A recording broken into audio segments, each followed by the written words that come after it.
Oke, assalamualaikum warahmatullahi wabarakatuh. Balik lagi di channel ini, dan ini adalah sebuah paket yang isinya adalah Sony Xperia XZ3. Seperti di video kemarin ada yang request, jadi saya kabulin. Kebetulan paketnya udah datang hari ini, dan tanpa berlama-lama langsung kita buka aja paketnya. Ngomongin harganya, sekarang Sony Xperia XZ3 udah cukup turun. Sekarang kalian bisa mendapatkannya di angka 1,3 jutaan sampai dengan 1,6 jutaan. Dan itu semua tergantung kondisi dan kelengkapan. Dan mari kita buka, semoga barangnya aman. Dan ini dia adalah barangnya. Nah, ini dia. Kita dikasih ini namanya konverter jack 3,5 mm ke USB-C. Nah, ini cukup bagus, jadi kita nggak perlu beli lagi. Dan kita dikasih ini menandakan bahwa HP ini itu nggak punya lubang 3,5 mm handphone jack. Kita dikasih softcase juga, kita singkirkan. Dan ini adalah unitnya. Ini unitnya masih terlihat cukup kotor. Mohon maaf tadi ke skip. Kalau ngomongin fisiknya, ini ternyata kurang mulus karena ada beberapa lecet di bagian framenya. Di sini terlihat ada beberapa dent dan goresan, tapi ini masih dalam standar pemakaian. Kalau untuk bagian belakang dan depannya ini tergolong masih cukup mulus karena udah dilapisi oleh hidrogel. Dan ngomongin bentuknya, ini masih seperti Sony Xperia XZ2, hanya saja ini lebih lebar sedikit, dan untuk cembungnya ini cembungnya lebih tipis sedikit, jadi nggak terlalu cembung, tapi ya bentuknya masih seperti susu bantal real good. Kalau soal desain sih ini menurut saya kurang oke karena nggak ada ciri khas Sony-nya. Kalau Sony kan biasanya itu bentuknya kotak dan tegas. Saya beli ini juga karena ingin membandingkan dengan Sony Xperia XZ2 Premium. Saya ingin membandingkan di kamera ataupun yang lainnya. Nanti saya buat video tersendiri. Jadi kalau kalian nunggu, kalian bisa subscribe dulu. Nanti videonya saya buat. Dan kita nyalakan, semoga HP-nya bisa nyala. Kalau nggak nyala bahaya. Kita tekan tombol powernya, dan ini dia, ini masih bisa nyala. Sekalian kita lihat interface dari HP ini. Di bagian belakang di sini ada sebuah kamera yang resolusinya itu 19 megapiksel dan ada fingerprint. Ya, lokasinya itu cukup aneh karena di tengah, harusnya ini ada di bagian kamera. Kemudian di bagian sini bawahnya ada tulisan Xperia. Untuk di bagian sini bersih, nggak ada apapun. Di bagian atas ada tempat SIM yang ini cuma bisa satu SIM card aja alias single SIM. Tadi saya udah buka sebelumnya, dan ada mikrofon.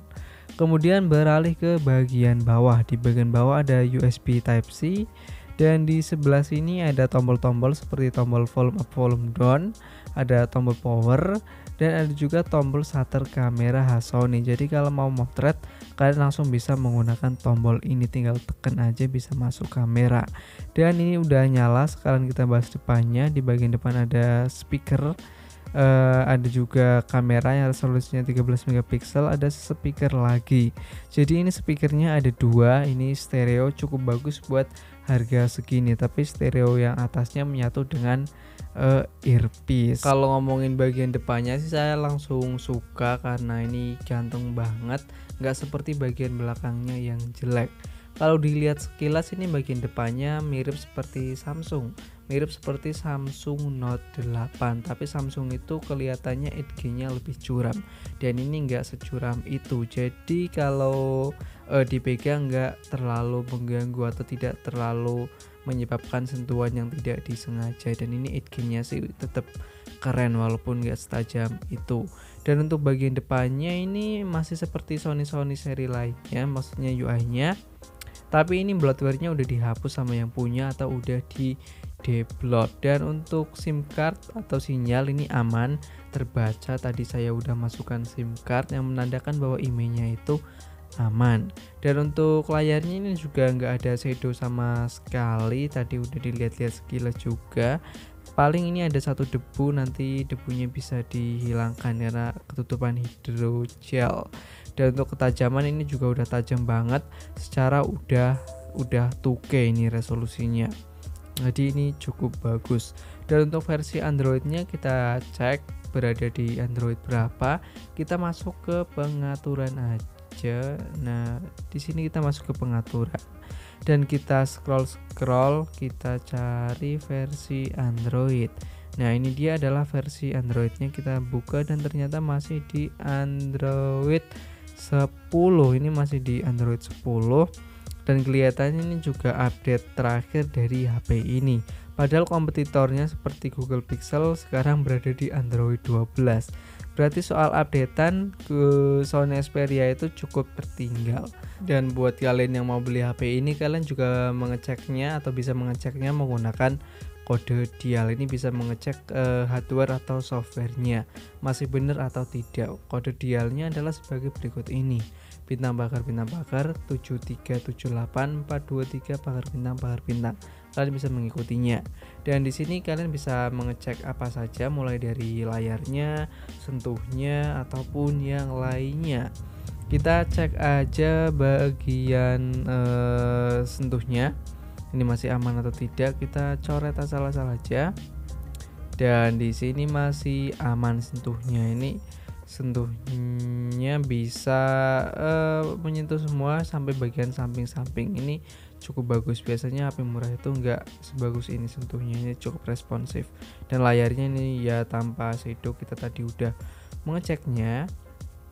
Dan untuk speaker kita cek. Kemudian kita cek juga bagian pressure. Kalau ditekan naik berarti masih tahan air. Kita coba tekan dan ini naiknya cuma sedikit, dan saran saya jangan dicoba masukin ke air kalau naiknya cuma sedikit. Kemudian kita cek bagian apa lagi? Kita cek bagian baterai.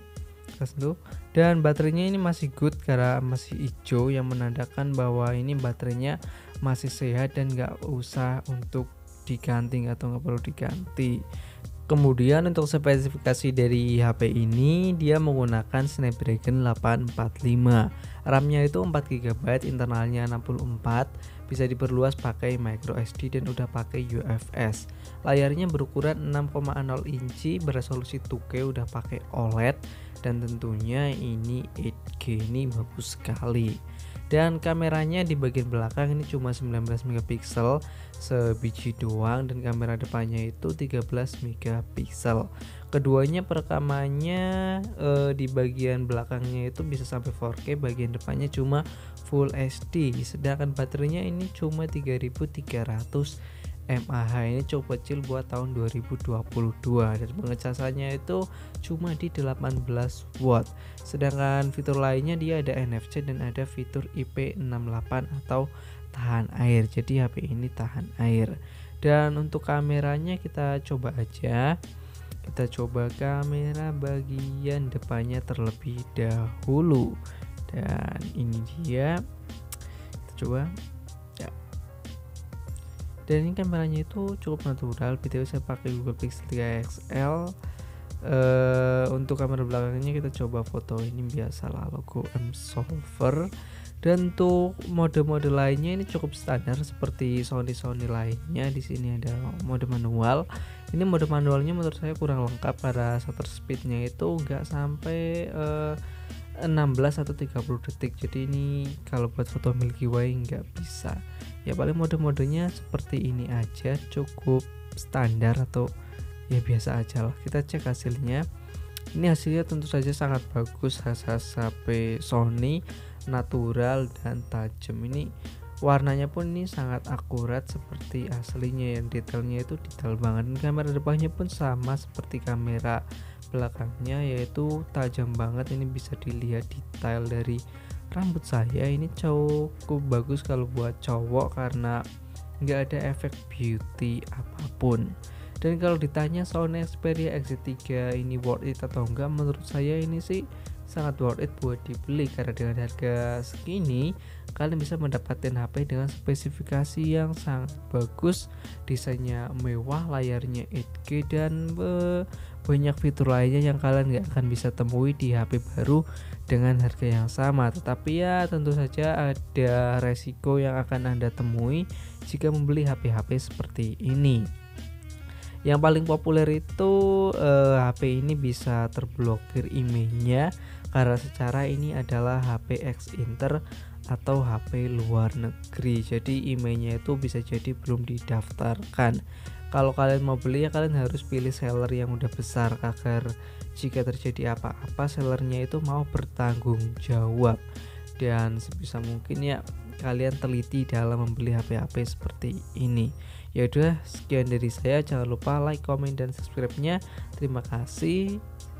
Wassalamualaikum warahmatullahi wabarakatuh.